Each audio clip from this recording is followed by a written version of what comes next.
Hi அஸ்ஸலாமு அலைக்கும், welcome to ஆஸ்வீஸ் kitchen.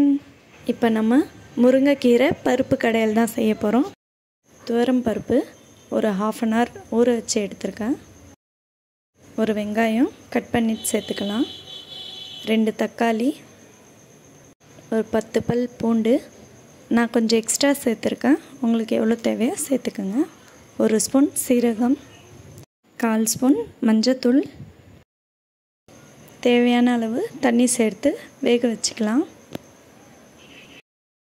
இப்போது ஒரு மூடி போட்டு வேக வச்சுக்கலாம். இப்போ பாருங்கள், பருப்பு நல்லா வெந்திருக்கு.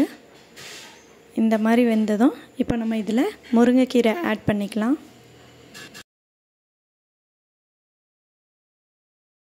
முருங்கைக்கீரை நல்லா க்ளீன் பண்ணிவிட்டு இதில் சேர்த்துக்கலாம். இப்போது கீரை வேகிறதுக்காக கொஞ்சமாக தண்ணி சேர்த்துக்கலாம்.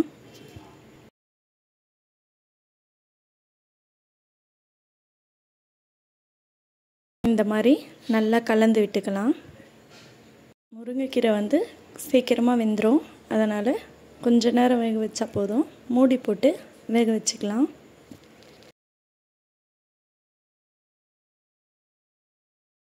இப்போ பாருங்கள், நல்லா வெந்துருச்சு.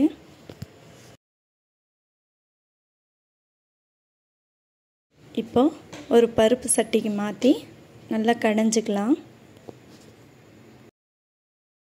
இந்த ஸ்டேஜில் தேவையான அளவு உப்பு ஆட் பண்ணிக்கலாம்.